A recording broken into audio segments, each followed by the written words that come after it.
So yun, no? So kamusta po mga ka-Streetwise? Ako po si Takero Miyamoto at welcome po sa aking munting channel. So mga kababayan, ngayong araw kasi is nag-decide ako na magpahinga. Kasi medyo masakit po talaga yung ulo ko, and then nung nag-check po ako ng blood pressure ko, pumalo siya ng 150/100. So mataas po yung BP ko. Malamang kakatrabaho kasi to eh. So ngayon, pahinga dapat ako. And then nung napanood ko nga po kanina itong hearing sa Congress na nagsalita nga po yung isa sa pamilya ng biktima nga po ng tukhang or war on drugs ni dating Pangulong Duterte. So dito po talaga mas tumibay po talaga yung paniniwala po natin na kailangan talagang may mga taong managot. Kasi base po sa base po sa hearing kanina, yung pinaka-official, no, kasi depende yan kung saan mo kukunin yung data. Kung kukunin niyo yung data from other source, pumapalo po ng 30,000 po yung mga namatay nung drug war. Pero kung yung official po na data po ng police, pumapalo po siya ng 7,000. And then, ang pinupunto kasi natin dito, yung pinagmamalaki kasi ni Soljan Guevara, na umiiral naman daw po yung justice system natin. Nung tinanong siya kung ilan ba yung nakasuhan, dun po sa 7,000 po na yan, ay pumalo lang po ata ng mga 50. So, ibig sabihin nun mga kababayan, yes, agree na umiiral po yung justice system po natin dito sa Pilipinas, pero malaking impluwensya po talaga kung bakit hindi makapag-file ng kaso itong 7,000 po na to na namatayan nung drug war, dahil nga po malaki po talaga ang impluwensya ni dating Pangulong Duterte noon, kasi nga siya yung presidente noon. So dito po talaga pumapasok yung usapin po sa ICC kung papapasukan ba o hindi. Okay, so mga ka-Streetwise, bago tayo mag-continue, panoorin muna natin itong video ang isa sa pamilya ng biktima nga po nung war on drugs. Kasi ang alam ko, dalawa silang in-invite pero isa lang ata yung nagsalita. So panoorin natin to sige. Now, we'll call on the Rise Up for Life and Rights. I think they have families of victims here. Go ahead, recognize. Maraming salamat po. Ako po si Ami Jane. Ang aking asawa ay si Michael na napaslang noong March 2017. At kinakatawan ko po ang mga pamilya ng biktima. Bahagi po ito ng Rise Up for Life and for Rights. At ito po ay network ng mga taong simbahan at pamilya ng biktima ng war on drugs. Kami na mga pamilya ng biktima ng war on drugs ay unang-una nagpapasalamat sa mga kinatawan ng Kongreso na nagsagawa ng resolusyon na makipagtulungan ang gobyerno ng Pilipinas sa ginagawang investigasyon ng International Criminal Court kaugnay ng crimes against humanity na naganap sa panahon ng dating Pangulong Duterte sa kanyang kampanyang Oplan Tokhang. Naniniwala at umaasa kami na ang investigasyon na ito ng ICC ay para sa interes ng mga maralitang pamilyang nawalan ng mga mahal sa buhay na sa nakaraang 7 taon ay patuloy na naghahanap ng hustisya. Mahalaga sa amin ang resolusyong ito upang magbigay ng daan na mapanagot ang pinakaresponsable sa mga naganap na pamamaslang sa halos 7,000 biktima ayon na din sa datos ng gobyerno. Sila ay aming mga anak, kapatid, asawa at magulang. Ang pagsasampa ng kaso sa lokal na korte sa ating bayan ay lubhang napakahirap sa aming mga pamilyang namatayan. Kami ay mula sa mga maralitang pamilya na walang sapat na sweldo at kabuhayan. Karamihan sa amin ay pedicab driver, labandera, construction workers, nangangalakal, street vendors at street sweepers. Dahil sa ganitong kalagayan, ang magkaso o maghabla ng mga salarin na kadalasan ay mga kapulisan ay hindi nagaganap. Ang kawalan ng pera para makapaghabla at takot sa pagkuha ng mga dokumentong kailangan at walang testigo sa naganap na patayan ang ilang kinakaharap naming mga pamilya ng biktima.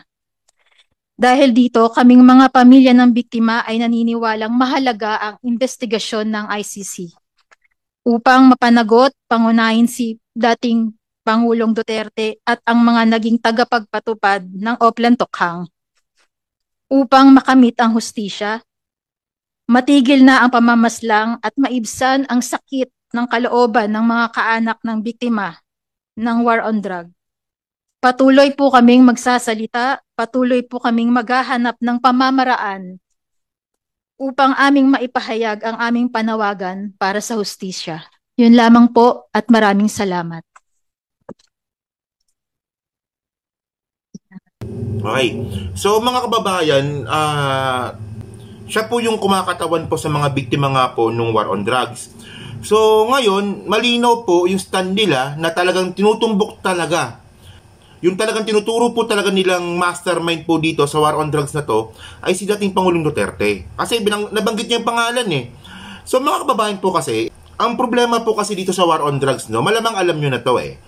Kasi ang alam ko po talaga, no, nung nanalo nga po si Digong nung 2016, ang sabi niya magkakaroon ng tokhang or war on drugs. So tuwan-tuwa ako noon. Sabi ko, ayan, maganda to. So first time na magkakaroon ng programa ang gobyerno na ang focus ay sa mga drug lord. So ang inisip ko talaga noon, no, gobyerno laban sa mga drug lord. At syempre, alam naman po natin na itong sindikato po ng droga sa Pilipinas ay may mga goons. 'Di ba? May mga goons din po 'yan. So ang inisip ko talaga noon, gobyerno laban sa goons ng mga drug syndicate. Pero ang nangyari kasi mga kababayan, gobyerno laban sa taong bayan. And then wala naman palang nahuli, walang nahuli eh. Walang nahuli po mga kababayan na drug lord. So palpak po talaga. So ngayon, ang sinasabi ko lang dito mga kababayan, hindi po natin masisisi itong mga kababayan po natin na maghanap po ng hustisya kasi ang presidente po dapat ang mga ngalaga po sa taong bayan. Pero ang nangyari, dun nga po sa Oplan Tokhang niya, yung taong bayan, yung mga pinagpapatay niya, and then itong mga drug syndicate po, parang ang lumalabas, sila yung pinoprotektahan. Kasi itong mga kababayan, no, ito okay. So basahin po natin ito, no, from the Guardian. Ang sabi dito, no, Philippine police plant evidence to justify killings in drug war, says report. So ginagawa po talaga ng pulis ng Tokhang po na yon ay planted po yung mga ebidensya para po sabihin na nanlaban. So basahin muna natin to dito, no. So sabi dito, Human Rights Watchdog has accused Philippine police of falsifying evidence to justify unlawful killings in the government's war on drugs that has caused more than 7,000 deaths and pointed the finger at President Rodrigo Duterte as being ultimately responsible. Kasi may mga nabasa po kasi ko mga kababayan, no, na ang sabi, nanlaban, and then nilagyan po ng baril ng mga pulis sa may kanang kamay. Eh yun pala, yun namatay pala, kaluwete. May mga ganong instances po kasi mga ka-streetwise. At saka yung sinasabi din po kasi ni ma'am, ni ate, na sila lang daw po ay mga mahihirap at walang mga kakayahan. So, actually, totoo po yan kasi meron pong pag-aaral. Ito, basahin po natin to dito, no? Philippine War on Drugs Kills Construction Workers. So, ang pinaka-target talaga ng war on drugs ni dating Pangulong Duterte is yung mga mahihirap. Diba? Construction worker, minimum wage earner, masang Pilipino. So, continue muna natin. So, sabi pa dito, Philippine Rodrigo Duterte's bloody war on drugs is killing construction workers.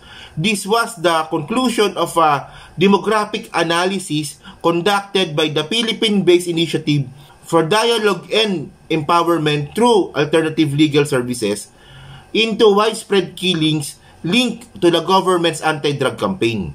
Then continue pa natin, no? So sabi pa dito, the non-profit is in research found that all cases involved victims were blue-collar workers, with majority of them working as construction workers or carpenters, which sizable portion of the victims also belong to the informal sector as minimum wage earners in urban poor communities. Beyond the numbers, also noted that 99% of the victims never finished tertiary education. So hindi po nakapagtapos ng college, no? Only 3 were able to graduate from college, while the other were only able to finish high school, elementary, or preschool. So mga kababayan kasi, ang gusto ko lang po kasi sabihin dito mga ka-streetwise, may mga biktima po. Hindi po natin pwede sabihin na walang biktima, mga casualties lang po sila, may mga biktima po talaga. Alangan naman namatay yan nang wala lang, di ba? At syempre naman, karapatan po ng mga biktima na maghanap po ng hustisya. So ngayon, dun po sa mga nagko-comment sa akin dyan na, ay Takero, bakit ano ka? Bakit protector ka ng mga adik? Bakit sinusuportahan mo yung mga adik? Una sa lahat, paano nyo nalaman na mga adik yung namatay? Aber, hindi nga, ayun ang una kong question dun eh. Kasi ito yung sabi ng mga putang ng DDS na to eh. Takero, ano ka, protector ka ng mga adik. Una, sino doon sa 7,000 na namatay ang adik? Ayun ang gusto kong malaman. Kasi, ayan ang sinasabi ninyo, di ba? So, patunayan nyo muna na mga adik yung mga namatay. O, di ba? Ayan ang gusto kong malaman. Hanggat hindi nyo napapatunayan na mga adik yung mga namatay, wala kayong karapatan para tanungin ako na protector ako ng adik. At even though, sabihin na nga po natin na mga adik yung mga yan. Di ba dapat yung war on drugs ay nakafocus dapat ito dun sa mga sindikato, hindi dun sa mga gumagamit? Ayun po yung paulit-ulit po na sinasabi ko po dito.